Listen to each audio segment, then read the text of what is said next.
Payroll మీద బయటికి తీసుకువచ్చావా, ఎంత పని చేసావు ప్రేమ్ అని రోజా మనసులో అనుకుంటూ టెన్షన్ పడుతూ ఉంటుంది. అప్పుడే రమాదేవికి ఉపేంద్ర దగ్గర నుంచి ఫోన్ కాల్ రావడంతో నేను ఇప్పుడే ఫోన్ మాట్లాడి వస్తాను అని పక్కకు వస్తుంది. ఏంటి ఉపేంద్ర, ఎందుకు ఫోన్ చేశావు, రాజమణిహారం ఎక్కడా, అది చెప్దామనే ఫోన్ చేశావా అని రమాదేవి అంటే, ఆ రాజమణిహారం మీ ఇంట్లోనే మిస్ అయింది, మీ వాళ్ళే ఎవరో కాజేశారు, ఇదే నిజం అని ఉపేంద్ర అంటుంటే, మళ్ళీ మళ్ళీ చెప్పిందే చెప్తున్నావు, ఎంత ధైర్యం అబద్ధాలు చెప్పటానికి అని రమాదేవి అంటుంది. చూడండి, ఆ రాజమణిహారం కోసం మీరు నన్ను కొట్టి తరిమేశారు కదా, అందుకే మీ మీద పగ తీర్చుకోవటానికి నేను ఆల్రెడీ ఒక ప్లాన్ చేశాను అని ఉపేంద్ర అనడంతో, ఏంటి పగ తీర్చుకోవటానిక, ఏం చేశావు అని రమాదేవి అంటుంది.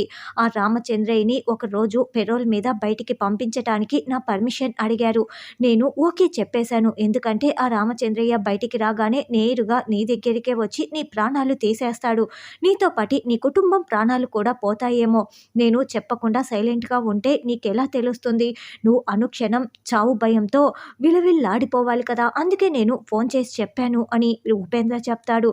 ఎంత ధైర్యం ఉంటే నువ్వు నాకే ఇలా ఫోన్ చేస్తావు అని రమాదేవి అంటే, ఇప్పటి నుంచి లెక్క పెట్టుకో, నీ చావుని నువ్వే లెక్క పెట్టుకుంటూ ఉండు అని ఉపేంద్ర ఫోన్ పెట్టేస్తాడు. ఎలాగైనా సరే ఈరోజు నేను చామ్ని ప్రేమిస్తున్న విషయం చెప్పి తీరాల్సిందే అని ప్రేమ్ అనుకుంటూ ఉంటే, ఈ బాబుకి థ్యాంక్స్ చెప్పి తీరాల్సిందే, ఈ బాబు వల్లే నేను రాగలిగాను, నీ నోటి నుండి ఈ శుభవార్తలు వినగలిగాను అని రామచంద్రయ్య ప్రేమ్ని చూపిస్తూ ఉంటాడు.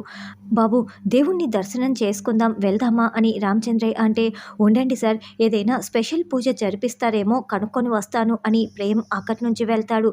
అయ్యయ్యో, వీళ్ళకంట అసలు పడకూడదు అని రోజా అనుకుంటూ ఒకచోట కూర్చొని ఉంటుంది. అమ్మ, అక్కడ ఏదో పూజ జరుగుతున్నట్లుంది, వెళ్దామా అని రామచంద్ర అనడంతో, అలాగే నాన్న వెళ్దాం పదా అని చామ్ వాళ్ళు రోజా ఉన్న దగ్గరికి వస్తూ ఉంటారు. దాంతో రోజా అయ్యయ్యో నన్ను చూడకూడదు చూడకూడదు అని వణికిపోతూ ఉంటుంది. నాన్న ఆగండి నాన్న, మనం వెళ్తే పూజ కనుక్కొని వస్తానని వెళ్ళిన అతను మన కోసం వెతుక్కుంటారు కదా, కాబట్టి అక్కడే ఉందాం నాన్న అని చామంతి అనడంతో, అవునమ్మా అలాగేనని మళ్ళీ అక్కడికే వెళ్ళి నిలబడి ఉంటారు. ఇప్పుడు గుళ్ళోనే ఉంటే నేను వీళ్ళ కంట పడిపోతాను, కాబట్టి బయటికి వెళ్ళటం మేలు అని రోజా అక్కడి నుంచి పరుగులు పెడుతూ ఉంటుంది. సరిగ్గా అప్పుడే రామచంద్రయ్య పరుగులు పెడుతున్న రోజాని చూసేస్తాడు. ఏయ్ రోజా, ఆగవే అని రామచంద్రయ్య అరుస్తూ ఉండటంతో, అయ్యో చూసేశాడు అని రోజా ఆగకుండా పరుగులు పెడుతూ ఉంటుంది. అప్పుడే రామచంద్రయ్య పరుగులు పెడుతూ ఉంటే, నాన్న ఆగండి నాన్న అని చామంతి శ్యామల కూడా వెనకాలే పరుగులు పెడుతూ వస్తూ ఉంటారు. అయితే రోజాకి ఎదురుగా రామచంద్రయ్య వేరొక దారిలో అడ్డు వచ్చేస్తాడు. ఆగవే అంటూ చెంప పగలగొట్టేస్తాడు. నాన్న ఆగు నాన్న అని చామంతి అడ్డుపడుతూ ఉంటుంది. లేదు, దీని ప్రాణాలు నేను తీసేసే తీరుతాను, తండ్రికే నువ్వు అబద్ధపు సాక్ష్యం చెప్తావే, నన్ను జైలుకు పంపిస్తావే అని రామచంద్రయ్య రోజా గొంతుని నులిమేస్తూ ఉంటాడు. రోజా ఏంటి ఇంకా రాలేదు అని అరుణ్ అక్కడికే వస్తూ ఉంటాడు. రామచంద్రయ్య నా గురించి తెలుసుకోవటానికి పెరోల్ మీద బయటికి వచ్చాడా, ఇప్పుడు ఎక్కడ ఉండి ఉంటాడు అని రమాదేవి ఆలోచిస్తూ ఉంటుంది. ప్లీజ్ నాన్న వదిలేయండి నాన్న, అక్కను వదిలేయండి నాన్న అని చామంతి వేడుకుంటూ ఉంటుంది.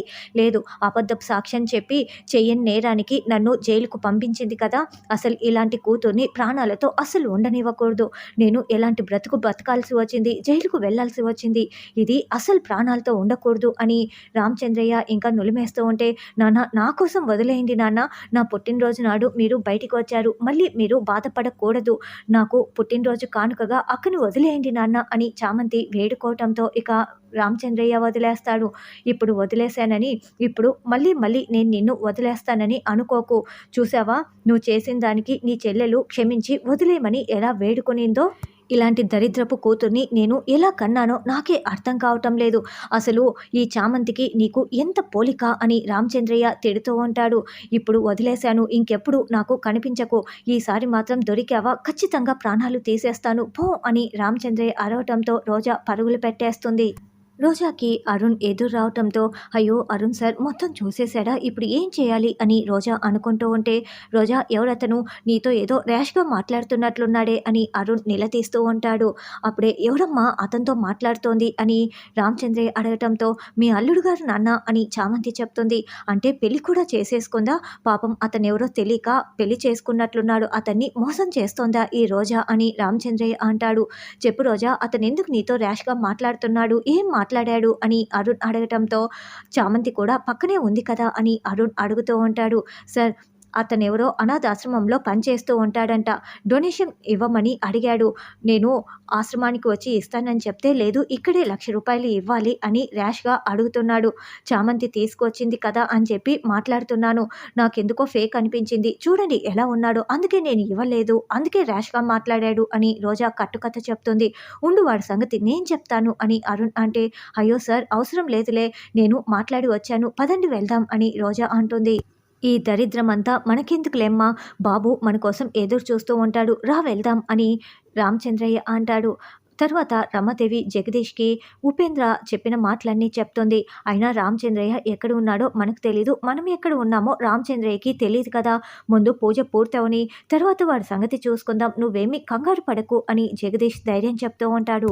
తర్వాత రోజా ప్రసాదం తీసుకుంటూ, నన్నే కొట్టావు కదా, ఇప్పుడు చూడు వెళ్ళి నువ్వు వచ్చావన్న విషయం అత్తయ్యకి చెప్తాను. ఆ చామంతి కూడా నీతో పాటు ఉంది కాబట్టి మా అత్తయ్య మిమ్మల్ని 4 పీకుతుంది అని రోజా మనసులో అనుకుంటూ వెంటనే రమాదేవి జగదీష్ దగ్గరికి వచ్చి, అత్తయ్య ప్రేమ్ ఏం చేశాడో తెలుసా? ఆ చామంతి పుట్టినరోజు అని చెప్పి రామచంద్రయ్యకి పెరోలిచ్చి తీసుకొచ్చారు. వాళ్ళు నలుగురు కూడా ఒక దగ్గరే ఉన్నారత్తయ్య అని రోజా చెప్పటంతో, ఏం మాట్లాడుతున్నావు? నువ్వు చెప్తున్నది నిజమేనా? నిజంగా రామచంద్రయ్య పెరోల్ మీద ఈ గుళ్ళోకి వచ్చేసాడా అని జగదీష్ అడగటంతో, అవును నేను కూడా చూశాను, వాళ్ళందరూ మాట్లాడుకుంటున్నారు అని చెప్తూ, ఇంకో 4 ఎక్కువ చెప్పానంటే అత్తయ్య ఇంకా బాగా కొడతారు అని మనసులో అనుకుంటూ, అత్తయ్య ఆ రామచంద్రయ్య మిమ్మల్ని ఎలా పడితే అలా మాట్లాడుతున్నారు, మిమ్మల్ని ఏదంటే అది మాట్లాడి మిమ్మల్ని చంపేస్తాను గింపేస్తానని మాట్లాడుతున్నారు అత్తయ్య అని చెప్పి వెళ్తుంది.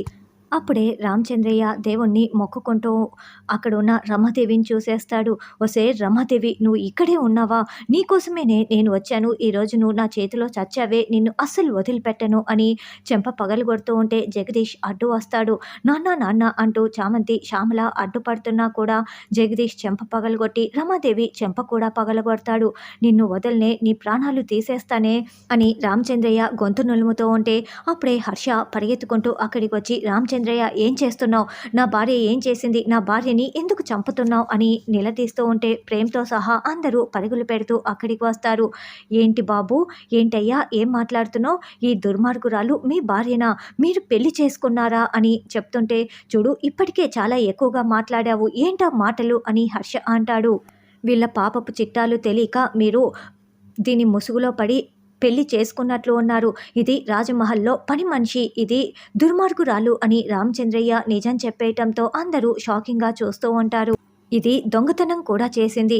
రాజమణిహారం దొంగతనం చేసి నా చేతిలో తన్నులు కూడా తినింది. యువరాజు గారిని లొంగు తీసుకోవటానికి ప్రయత్నించింది. చివరికి ఆయన్నే హత్య చేసి వీళ్ళిద్దరూ పారిపోయారు. ఏ తప్పు చేయని నా మీద నింద మోపి నన్ను జైలు పాలు చేశారు వీళ్ళిద్దరూ కూడాను అని రామచంద్రయ్య చెప్పటంతో, రమా అని హర్ష షాకింగ్గా అడుగుతూ ఉంటాడు. దాని పేరు రమాదేవి కాదు బాబు, రమణమ్మ. అప్పట్లో దీనికి ఇంకొకరితో పెళ్ళి అయిపోయింది. దీని దురాశకి వాణ్ణేం చేసిందో దీన్నే అడిగి తెలుసుకోవాలి. వీళ్ళ పాపాలు తవ్వుతుంటే బయటికి వస్తూనే ఉంటాయి. ఇది బాబు వీళ్ళ నేర చరిత్ర. వీళ్ళిద్దరూ పచ్చి నెత్తురు తాగే రాక్షసులు బాబు అని రామచంద్రయ్య చెప్తాడు. వీళ్ళని వదలకూడదు అని రామచంద్రయ్య అంటే, వదిలేయాలి రామచంద్రయ్య అని హర్ష అంటాడు. అవును, ఇలాంటి మొఖాలని అసలు మనం చూడకూడదు, గెంటేయాలి అని హర్ష అంటే, హర్ష అసలు ఏం జరిగిందో నేను చెప్పేది విను అని రమాదేవి అంటే, ఇంత జరిగిన తర్వాత కూడా ఇంకా నువ్వు చెప్పేది నేను వింటాను అనుకుంటున్నావు? ఛీ, నీ ముఖం చూస్తేనే అసహ్యం వేస్తోంది అని షటప్ అని హర్ష అరుస్తూ ఉంటే, అది కాదు హర్ష అని రమాదేవి అంటుంది. షటప్, ఇంకేమీ మాట్లాడకు అని హర్ష అంటాడు. అరుణ్ అని రమాదేవి అంటే, ఛీ నీలాంటిది అమ్మే కాదు అని అరుణ్ కూడా చీకొడుతూ ఉంటాడు. ఇలాంటిది అమ్మ కాదు కసాయిది అని ప్రేమ్ కూడా తిడుతూ ఉంటాడు. ఇంత దుర్మార్గురాలివి అయ్యుండి ఏదో కోటకి మహారాణిలా ఏం మాట్లాడావే, అసలు నీలాంటి దాన్ని ఏం చేసినా పాపమే అని చంద్రిక కూడా తిడుతూ ఉంటుంది. ఇప్పుడు మాట్లాడండి అమ్మగారు అని, ఓ మిమ్మల్ని అమ్మగారు అని పిలవకూడదు, దుర్మార్గురాలని పిలవాలి కదా.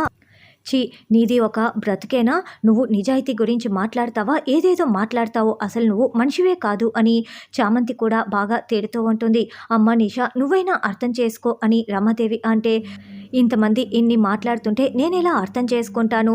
మిమ్మల్ని చూసి ఈ పెళ్ళికి ఒప్పుకుందే ఈక్వల్ స్టేటస్ కోసం, అదే లో క్లాస్ అని తెలిసిన తర్వాత మిమ్మల్ని ఏంటి నేను అర్థం చేసుకునేది అని నిషా అంటుంది. ఇంకా ఏంటి ఇక్కడే నిలబడ్డారు వెళ్ళిపోండి ఎక్కడికైనా వెళ్ళి చావండి అని హర్ష అంటాడు. చూడు చంద్రిక, నీకే సరైన అధికారం ఉంది, నిన్ను ఎంత హింస పెట్టింది, గెంటేసే వీళ్ళని అని హర్ష